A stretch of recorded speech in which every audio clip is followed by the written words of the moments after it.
Hey everybody, welcome to another episode of the Devin Shanahan Show. So, like a lot of you guys, I was up late last night, very late. I was up till 7 a.m. watching election results and, kind of biting my nails like everyone else was, keeping my fingers crossed. But kind of looks like we're definitely nearing a decision here, although it is still tight in a few key swing states. It does look like Biden is going to win. I give Donald Trump about a 10% chance at this point. Looks highly unlikely, but it is possible. There is still a path to victory. But pretty much just want to give you guys an election update. In my personal opinion, I feel that it is a Republican victory last night. If you look across the board, a Republican victory. If you look at the polls, that's one thing we can be sure about is that, there's one thing we can be sure about right now is that the polls were utterly wrong. My state, Ohio, some of the polls had Joe Biden up by a good 5, 6, 7, 8. We're +8 for Donald Trump right now. We just called it for Trump. Called it for Trump pretty early on at +8. So, that's a 15, 16 point swing. That's 15, 16 points. That's insane. The margin of error in these polls is 3.4 to 4%. And, to be 15, 16 points off, that's absolutely insane. So, all these pollsters, they need fired, except for the people at Trafalgar Group. They did really good. They also did really good in 2016. But, everyone else, they all need fired or they need to learn to code or something because they're all completely wrong. But, let's get into it. We got the New York Times here. They have a really good map with all the election results. They usually swing left, but this is just election results, so there's no bias on it. So let's look. We'll talk about the presidential election first, and we'll talk about the Senate, and then we'll talk about the House. And, that's pretty much going from bad to worse in terms of from bad to good in terms of the Republican outlook. But, it's all important. And I think there's a lot of media hype around the presidential election in this country, especially this one. And, you got to look past that a little bit. The president does not actually have that much power in the United States. And the fact that the Republicans gain seats in the House and will hold the Senate, it looks like, that they'll certainly hold the Senate, actually. It's just a matter of by how much at this point. But, that means that the president will be checked and Joe Biden will be a lame duck. He will have a very hard time getting any Supreme Court nominees through, if there are any. And, we got the Supreme Court, too. We got Amy Coney Barrett through, so that's good. So, all these things, the Senate and the Supreme Court, they will check. They'll put a check and a balance on Joe Biden and Kamala Harris. And, 4 years from now, if Joe Biden and Kamala Harris try to push their leftist policies on America, we will see a massive pushback, just like we did in the popular vote, which Democrats are only up by 3 million in the popular vote, which is crazy. So, we'll see a giant pushback if they try to push their leftist, socialist, Marxist policies on us, and they'll end up losing 4 years from now, and we'll take back the presidency along with the House and the Senate in 4 years. But that's 4 years from now. Let's talk about now. All right, so president, essentially there's one path to the presidency right now for Donald Trump, and that is to win Georgia and North Carolina, which it looks like he will. It looks like he's going to hold out in both of those states. It looks like Biden will win Nevada, and Biden has already been called for victory in Michigan and Wisconsin. Now, there is some controversy going on in Michigan. There's going to be some recounts. There's apparently some results that do not look 100% accurate. So that might be recounted. But right now, we have to say that that has gone to Biden. It looks like it is.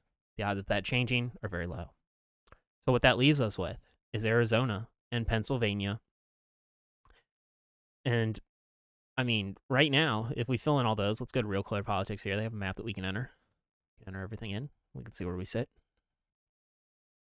Election 2020 RCP electoral map.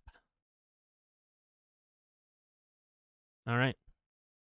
Create your own map. All right, here we go. So let's turn this blue. Let's turn this red. Ohio. Red. Florida. Red. Texas. Red. Georgia. Red. North Carolina. Red. Michigan. Blue. Wisconsin. Blue. Minnesota. Blue. Nebraska Congressional District 2. Blue. Maine Congressional District 2 went to red. All right. So that leaves us at 259 to 248 with Arizona and Pennsylvania still being counted. Of course, Nevada is still being counted, but that looks like it's going to go to Biden. So, Donald Trump needs 22 points to win. He needs both states to win at this point, right? So, what that leaves us with is Pennsylvania right now is leaning red, and Arizona could possibly go red. This is the only route to the presidency for Donald Trump That's the only route, in my opinion. And it is a slim route. I give him, like I said, I give him like a 5 to 10% chance of pulling this off. We will know later tonight because Arizona has said that they will know the results of their election later tonight around 8 p.m. their time, which I believe is 10, it's either 10 or 11 Eastern time. And at that point, we will know essentially who has won Arizona. If Trump wins Arizona, that means we are going to have a mess. We are going to have a massive legal battle in Pennsylvania as to which votes should count and which votes shouldn't count, because that means the entire election will eventually hang on Pennsylvania. There's been a lot of tons of reports about votes being challenged and ballots being challenged in Pennsylvania because they're not filled out properly, or, they were helped filled out, like someone turned in their mail-in ballot, they didn't have their name on it, or they filled it out incorrectly, and then essentially the people at the polls helped them fill it out properly. All these things, right? The way all these legal battles will work is, constitutionally speaking, the Constitution says that the states have the power to set their own laws, the legislature does, about the election. And if it is not explicitly written in the law how these votes should be tallied, what counts, what doesn't count, then essentially, if it's not explicitly written, like if the law does not say that you can help someone fill out their ballot, or you can interpret that whether or not it was filled out properly, or, say they didn't sign their name, their signature doesn't match. If the law does not say that their signature has to match, if the law says that the signature has to match, then that means that vote will not be counted, legally speaking. Now, all those votes are being counted right now. So this could lead to a Donald Trump victory in Pennsylvania. Now, like I said, it's very slim margins. Let's look right now at the exact polls in Pennsylvania. So right now, Donald Trump is up 51.4% to 47.4%. This is closing. This is closing quickly because the mail-in vote is being counted. He's up 2 million, 2.5 million. 250,000. He's up 250,000. The leftover votes that are supposed to be counted, I think there's like 1 million, right? There's like 1 million votes left to count. Yeah, literally just under 1 million. There's about 900,000 votes left to count, and these are going to drastically favor Joe Biden. So, I know Rudy Giuliani's heading out there right now. I know we got tons of lawyers on the Trump team heading out there right now to make sure that these votes are being counted. There are reports of, people not letting the poll watchers into Pennsylvania, and therefore the Trump campaign saying, stop counting now. And a lot of people are interpreting this as we shouldn't count these votes. That's not what the Trump campaign is saying. The Trump campaign is saying that we should stop counting these votes until the poll watchers are allowed to watch and make sure that everything is going on legally, which is a perfectly valid argument. If there was a red state with a red district, a red attorney general, and a red, Department of State, head of state, the left would be, the Democrats would be absolutely freaking out if it was happening in the opposite direction right now. They would be freaking out, and we would not be able to stand for it. That's what the Democrats would be saying if this was flipped. So, it's perfectly valid to say stop the vote until we can figure out what's going on and, what votes should be counted, which ones shouldn't, and we need poll watchers in there, right? So there's a lot of reports of ballots showing up in coolers or in briefcases and things like that. And now granted, I can't verify any of these reports. I don't think anyone can at this point. There's a lot of misinformation out there too. So I mean, if it comes out, like I said, we're going to hear about Arizona in a few hours here. And if it turns out that Joe Biden wins Arizona, then Pennsylvania doesn't matter. So that, legally speaking, that'll be a breath of fresh air because we will know the result of the election. But if Donald Trump somehow slips by and pulls off Arizona, then we are going to have a legal battle the likes of which this country has never seen. And it could destroy this country. And there's going to be riots in the streets. It's going to be absolutely crazy. So, while I want Donald Trump to win, part of me hopes that it doesn't turn into a massive legal battle. But, when you have mail-in votes, when you have absentee votes, when you have early voting, when you have all this crazy voting stuff and you don't really have a good voting standard, this is what happens. You're kind of asking for it. So we'll see what happens. It's looking close. There is a statistical possibility that Trump can win, but there's a much larger statistical possibility that Joe Biden will win. So we'll see. Let's talk about the good news for Republicans. Like I said earlier on in the show, I think it was a good night for Republicans overall, especially if you look at the polls going in, So let's look at the Senate seats, right? So we got the Senate race, and we have a close race here in Arizona still, and Michigan. Now, Michigan, John James in Michigan, he is a black Republican, and he is down right now in Michigan.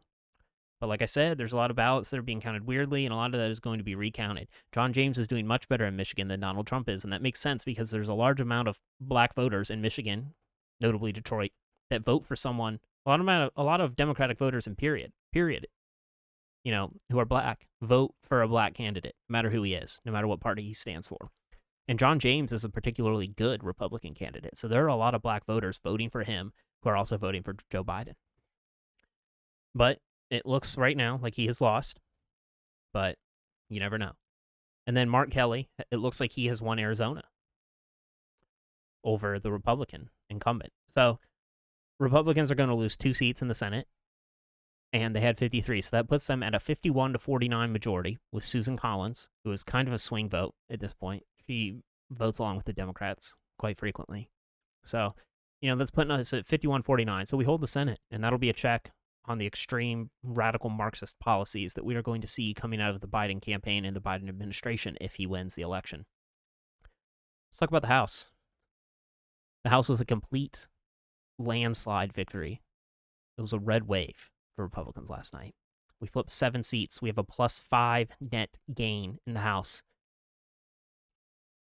So I mean, that's awesome. Like that's the Republicans are not going to have a majority of the House. They're not. But we were expected to lose seats in the House, and it's that the opposite is happening right now, and it's set in stone at this point. I mean, enough votes are in to count most of these. So, I mean, we're going to see a stronger House, and that just goes to show that people do not, the Democrats say that, oh, if we have a high voter turnout, most of these people are going to be youngsters, or, there's more Democrats in the country. They're going to come out, and the more people you get to vote, the more Democrat it's going to be. Well, the opposite was proven last night. We had the highest voter turnout in the history of the country in terms of raw numbers. I'm not sure in terms of percentages, but the highest voter turnout in the history of the country. And Donald Trump still managed to get a large majority, not a majority, to get a large number of the popular vote. If Donald Trump had campaigned in states like California and New York, he could win the popular vote. But that's not what it's about. It's about the Electoral College vote. So he doesn't go to these states. He doesn't go to these big cities like Chicago and San Francisco and Los Angeles and Manhattan. He doesn't go there because they don't matter. They're blue no matter what happens. So, but who knows? Like I said, guys, we're going to see the results here soon with Arizona. That's going to tell us what's happening. I am expecting Biden to win that, but I'm keeping my fingers crossed for Trump, and it is possible. But, with all the media hype around the presidential election in this country, just remember, if you're feeling down about the election, or if you're feeling really happy, just remember that the president does not have that much power in this country, and the fact that the Republicans control the Senate, and they also control the Supreme Court, quite frankly, with Amy Coney Barrett and justices like Clarence Thomas. With that, I mean, we're going to be able to check Biden. If Biden tries to do anything unconstitutional, it will be either struck down in the Senate or it will be struck down in the Supreme Court. And to the Democrats who think they're going to be able to pack the Supreme Court, that's not going to happen. It's absolutely not going to happen. The Republicans control the Senate. I also think that the Democrats are just posturing when they say that. I think that is an attempt to get their voters out, to get their voters riled up about Amy Coney Barrett and out to vote. And now that they've won the presidential election, I think they'll back away from that because they realize that that's a losing, in terms of the average American public, the general American public. I think 60% of the country, thinks that the Supreme Court is fine right now. They do not want, it could be polling upwards of like 80% of the country does not want to pack Supreme Court. Only the radicals do. Only the people who you see out there rioting in the streets who, mind you, do not vote. Those are the people who want to pack the Supreme Court.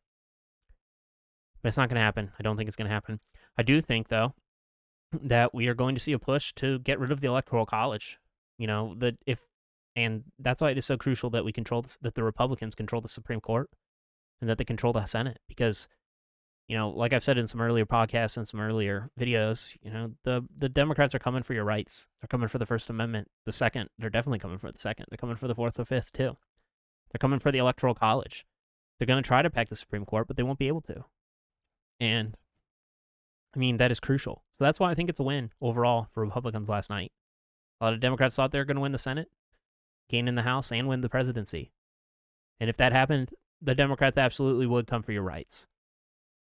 And they would pack the Supreme Court if that happened, and then they would somehow subvert the amendment process to get rid of the Electoral College. And they would win every single election ever again. They would add D.C. as a state. They would add Puerto Rico as a state. That would give them 4 more Democratic senators. The Republicans would never control the Senate again.